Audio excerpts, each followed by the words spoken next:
Primal Chaos. What's up, gang? Primal Chaos here, and look, this one's going to be way outside of my comfort zone, mostly because anyone who's been following the channel knows this channel began as a metal reaction channel. The idea was for me to improve my understanding of extreme metal and extreme vocals, like a lot of the sort of screaming and stuff like that. That's pretty polarizing. And for me, honestly, it was a little bit more than I was comfortable with back in the day. But I quickly used this channel as a way to sort of gain access to that. And it's become kind of like a little bit of a mantra to sort of push the boundaries of what I'm comfortable listening to and find new avenues of excitement and interest in music. In fact, this whole channel has turned around my love for music 180 degrees. I was getting to the point where I was done. And now seeking out things outside my comfort zone has become the reason to exist online. That's why I'm here, if not to encourage other people to step outside their comfort zone and try to experience music from a different perspective and look at different things that they automatically write off as, oh, I don't like that, or that's not for me. Now, K-pop and J-pop, they're probably outside of what I would usually consider something I'd be really into, but there's a lot of parallels. I really love production. I love pop music from strictly like a, pop songs are fun to listen to, but I like them from a compositional perspective and looking at them from a production perspective and understanding what makes a song a hit. Why can somebody consistently write hit songs?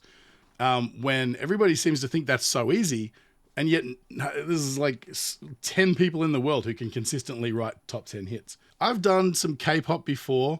I've also done some reactions to a lot of Japanese metal bands that maybe are all female and things like that. But BlackPink seems to be the one that, for whatever reason, I've somehow managed to avoid. Not deliberately, but, I've done La Seraphim and a couple of other things. But how I haven't gotten around to BlackPink yet is beyond me. So I saw it pop up and I'm like, well, this is the best example of what to do. I'm going to jump straight into the reaction. I don't like to ramble on too long. But just before I do, I just want to point out that this video is in part brought to you by Enchroma. They make colorblind lenses for people like myself who are color deficient. I wear them every day. And, if you're colorblind or you know someone who is, maybe check out their website. And if you use the code CHAOS on any purchases in checkout, you'll get 10% off. Here we go.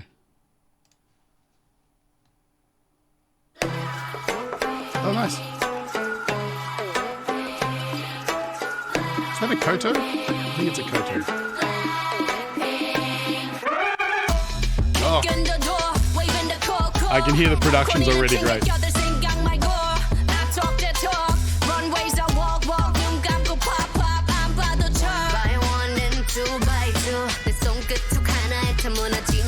Definitely some R&B influence here. And hip hop. Sorry, I gotta talk about that. Okay, so can't get $1 out of me. That's some 50 Cent action. And did I hear Rihanna in there as well? Well, 1 by 1, 2 by 2. That's Rihanna all over. But look, you can be critical of that if you want to, but at the end of the day, people sample all the time in this genre and people borrow ideas and reframe them. And, even on diss tracks, you hear that sort of stuff all the time. I don't see a problem with that at all. In fact, it's creative because it's an earworm, right? Suddenly you're hearing something you've heard before and it's being reinterpreted and pumped back out and you're like, oof, yeah, okay, yeah. Not to mention the fact that this backing track is real nice so far. The production is just what I like to hear. One other thing I want to mention, though, is when I hear tasty grooves like this, I tend to want to bop along. As a musician, I can't help it. And one thing I've noticed doing reaction videos is what I hear it and what you guys see on the screen and what you hear and my camera are slightly out of sync. So if you see me bopping and I'm not in time, it's not my fault. I love this tasty groove, all right? It's not my fault. I can move in time. It's just that there's a delay in the system somewhere. And every time I'm editing, I'm like, oh my God, I look like I can't move. Anyway, let's jump back a little bit because I want to hear that again. That was real nice.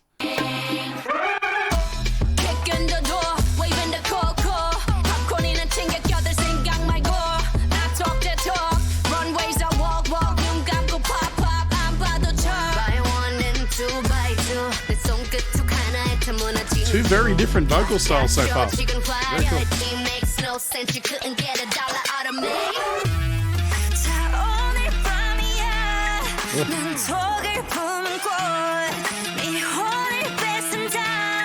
Look what you made of.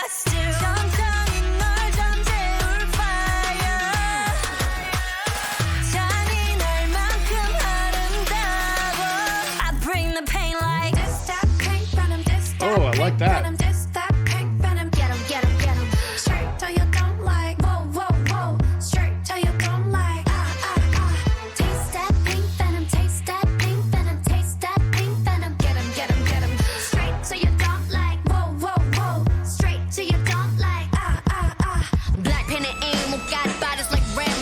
Oh wow, that's a West Coast flavor right there. It feels like Snoop now.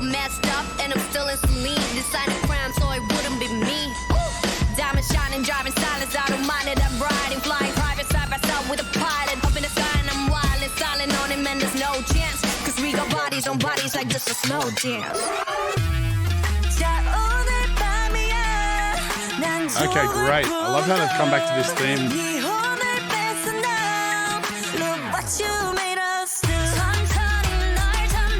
All right, I'm gonna go back and jump back into this because I don't want to miss the build up. But the thing that's really obvious is whoever's pieced the song together has done a great job of making all of these segments sort of flow harmoniously, and that's not easy, right? Because you've had like 4 or 5 completely separate styles of music overlaid, and it seems like this song's almost like an homage to R&B and hip hop in general. Like it seems like they've gone and made like a compilation of a whole bunch of different flavors, but still kept it in this K-pop style of like vocals and attitude, and it's very dance centric. It's designed to shake your booty. It's going to sound great in a nightclub coming through a PA, but it still has so much pristine production of things bouncing around in your ears, like little zips and pops and clicks and shuffles and things that just make you sit up and listen, and it keeps it from getting boring. But you know, that little woo sort of whistle thing that came in during that rap part was just so indicative of like early West Coast hip hop, like Snoop Dogg sort of era, Dr. Dre sort of thing. They're taking these little homages from everywhere, but somehow it ties together. And I think that's because they keep on coming back to that original motif, like that little Eastern scale kind of, let's give you an example. It's like this right here. That little thing. It ties everything together, and it always makes you feel like you're coming back to the source, you know. And that's really clever songwriting. It's really good. I'm gonna jump back a bit. I don't want to miss that build up. Diamond shining, driving silence. I don't mind it. I'm riding, flying private side by side with a pilot. Up in the sky and I'm wild and silent on him, and there's no chance. Cause we got bodies on bodies like just a slow dance.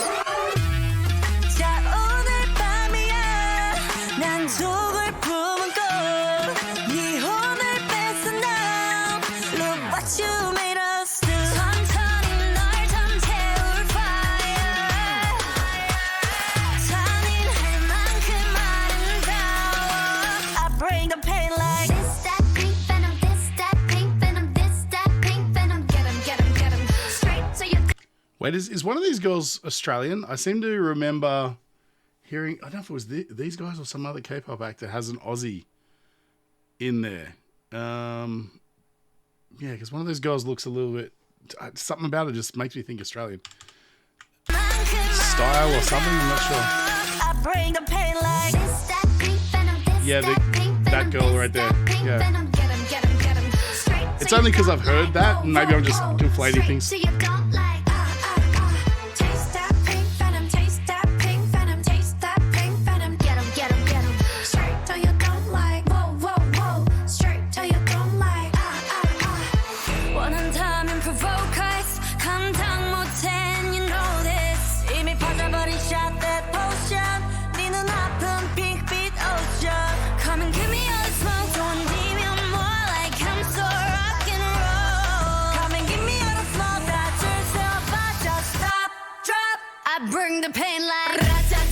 What a drop, come on.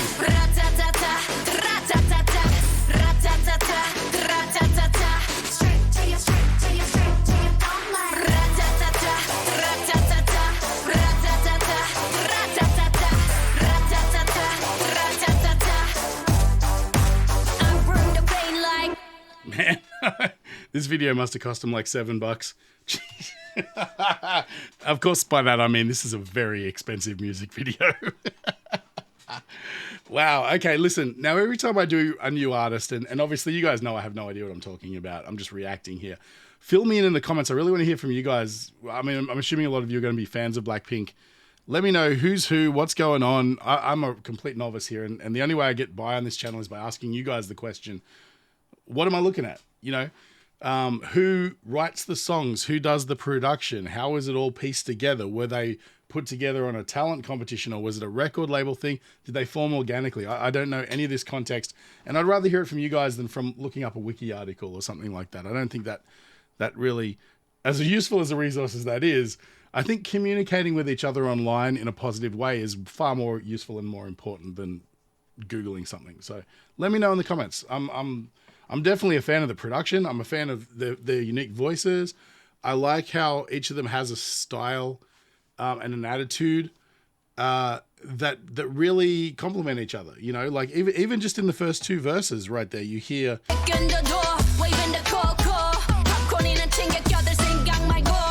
there's a lot of like pushy sort of attitude to that voice, right? Da da ba bow, you know, a lot of groove and a lot of energy, and then it drops back to much more of like a laid back sort of smooth. Like it's still got its own attitude because it drops back in the pocket, and it's just like it's just giving you sort of like this caramel vibe, right? And then you've got like sort of back to this melodic sort of stuff again. And then you've got these callbacks that just make you want to, I would consider this more of a dance break than a verse, right? Because the lyrics, they don't really mean much. They're just catchphrases, and they're more rhythmic than anything, right? You feel like this, ba, ba, ba, ba, da, ba, ba, ba, ba, ba. It could have just been played on a snare drum, da, da, da, da, ba, ba, ba. But instead they've just got a vocal doing it. And, you know, that's great because it doesn't mean that you've got these lazy dance breaks where they can just do a routine. You've still got an earworm or a hook that's arguably probably more catchy than any of the verses or, you know, the choruses.